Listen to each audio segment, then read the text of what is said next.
कै कबूतर पढ़ाते हैं, कै कबूतर, कै खरगोश। पढ़ाना तो क्या ही है, कबूतर क्यों दिखाया उसको? जो पिक्चर से बच्चे को पता लग जाता है, पहचान हो जाती है। क्या कबूतर की पहचान करवानी है, इसी प्रकार इन मूर्तियों से भी परमात्मा की पहचान करवाने के लिए पहचान कर, ये गलत नहीं है, गलत नहीं है, प्राइमरी कक्षा है, प्राइमरी। तो हम क्या करते हैं, सारी उम्र क्या कबूतर ही पढ़ते रहते हैं, क्या कबूतर ही पढ़ते रहते हैं। अब जब सेंटेंस जोड़ने आ गए तो आप कबूतर थोड़ी पढ़ोगे, लेकिन अध्यात्म में क्या कबूतर ही पढ़ाना शुरू कर दिया, क्या कबूतर ही पढ़ाना शुरू। तो जो एक अवस्था है, ये मन की अवस्था चेंज हो गई, मन से आप चेंज हो गए। जैसे जैसे ये अवस्था चेंज होती जाएगी, ध्यान करते जाओगे, आपकी अंदर की अवस्था वो चेंज होती चली जाएगी, और जब चेंज होती हुई चली जाएगी तो आपका जीवन जो है ना सुखी होता हुआ चला जाएगा, सुखी होता हुआ चला जाएगा, और आप दुखी होंगे ही नहीं। वरना तो कितना भी इकट्ठा कर लो, संसारिक धन कितना इकट्ठा कर लो, कुछ भी कितना इकट्ठा कर लो, तो आपका जीवन जो है ना सब बेकार होता हुआ चला जाएगा, बेकार होता हुआ जाएगा। लेकिन जीवन का आनंद रहे, जीवन में गाएं। ओशो कहते हैं उत्सव मनाओ, ओशो को वाले को नाचते हुए देखा होगा ना, उत्सव मनाओ। तो क्या है कि गाएं, गाएं कब? जब हम अंदर से खुश हों, जब हम झूमे। ऐसे नहीं कि ऐसे ही गाने शुरू कर दें, ऐसे जब हमारा दिल खुश हो, जब हमारा दिल खुश हो। अगर आपके को जो है ना परमात्मा के आगे, मूर्ति के अगर आपके आंसू निकलते हैं, तो आपका मतलब है कि आप परमात्मा से जुड़े गए। अपने आप आंसू निकलते हैं तो अपने आप आते हैं उनके। तो कहने का मतलब है किसी भी तरह जोड़ो, कैसे भी जोड़ो। तरीके बहुत हैं, ये भी एक तरीका है, तरीके बहुत हैं। तो जैसे भी आप परमात्मा की शक्ति से जुड़ जाओगे, उसी अनुसार आपका दिल जो है ना, आपका मन जो है ना पवित्र होता हुआ चला जाएगा। आपका मन पवित्र होता, बिना मन पवित्र के ना परमात्मा की शक्ति काम आएगी, ना कोई काम आएगा।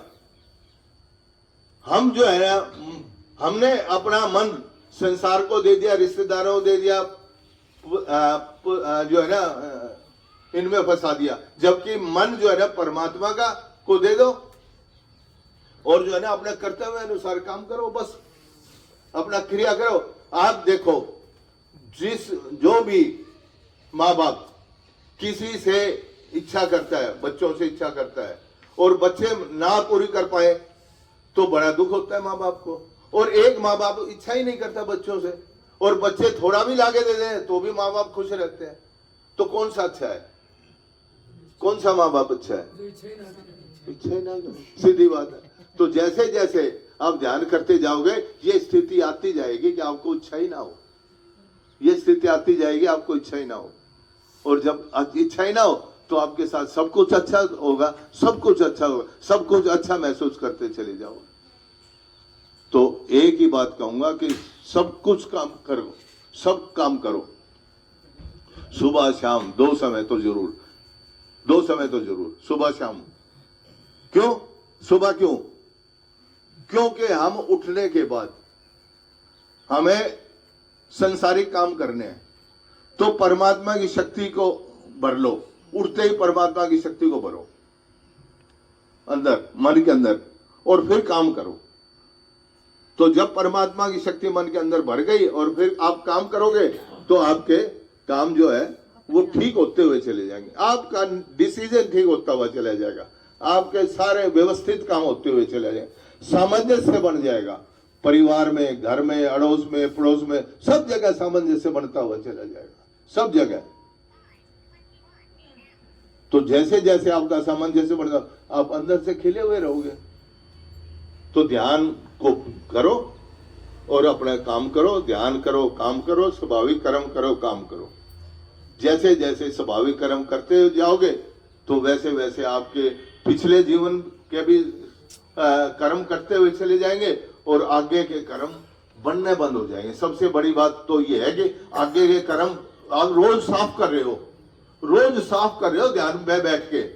ये ठीक ऐसे ही है, हम और आप स्लेट पे सवाल निकालते थे, और सवाल निकाल के और शाम को ना या तो थूक से या पोछे से स्लेट पे साफ कर देते थे।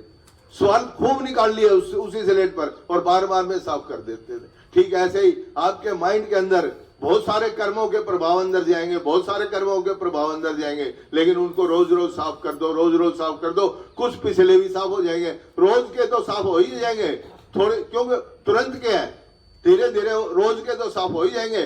कुछ पिछले माइनस होते जाए, कुछ पिछले माइनस होते जाए। ठीक ऐसे ही समझो, आपके बैंक के अंदर बहुत सारे करोड़ों रुपए पड़े हैं, अगर आप उन करोड़ों रुपए में और नहीं जोड़ोगे और पिछलों में से रोज निकालते रहोगे तो एक ना एक दिन तो बैंक खाली हो ही जाएगा कि नहीं हो जाएगा। ठीक ऐसे ही आपके अंदर माइंड के अंदर जितने भी कर्मों के प्रभाव पड़े हुए हैं, रोज जोड़ेंगे नहीं उसके अंदर कर्मों के प्रभाव, और पिछले में से रोज माइनस होते हुए चले जाएंगे, तो एक दिन आपका ये माइंड खाली हो जाएगा। और जब खाली हो जाएगा उस दिन आपकी मोक्ष की इच्छा होगी। आप जिंदा जी भी जो है ना मोक्ष होगा आपको, आपकी कोई इच्छा ही नहीं रहेंगी, और मृत्यु के बाद आप परम धाम में परमात्मा की शक्ति के रूप में विद्यमान रहेंगे, शक्ति के रूप में। फिर परमात्मा के आप हाथ बन जाएंगे। परमात्मा चाहेगा तो आप चाहोगे अपनी मर्जी से संसार में आना तो आओगे, नहीं चाहोगे तो नहीं आओगे। चाहोगे तो आओगे, नहीं चाहोगे तो नहीं आओगे। तो जो ऐसे इस स्थिति में आता है, जो परमात्मा के हाथ बनकर आता है, उसी को जो है ना ब्रह्म ऋषि कहते हैं, उसी को ब्रह्म ऋषि कहते हैं, उसी को ब्रह्म ऋषि कहते हैं, जो कि नारद ही थे। ब्रह्म ऋषि नारद ही थे। तो आपका मन भी नारद है, जहां से चले थे वहीं आ गए, मन भी नारद है। नारद अपने मन को ब्रह्म ऋषि बनाओ। जैसे जैसे आपका मन ब्रह्म ऋषि बनता हुआ चला जाएगा, बनता हुआ चला जाए, वैसे वैसे आपका कल्याण करेंगे, परमात्मा आपका कल्याण करेंगे। इसी के साथ आपका बहुत बहुत धन्यवाद। बहुत बढ़िया। थोड़ा सा समय प्रधान जी ने ज्यादा ले दिया, कोई बात नहीं।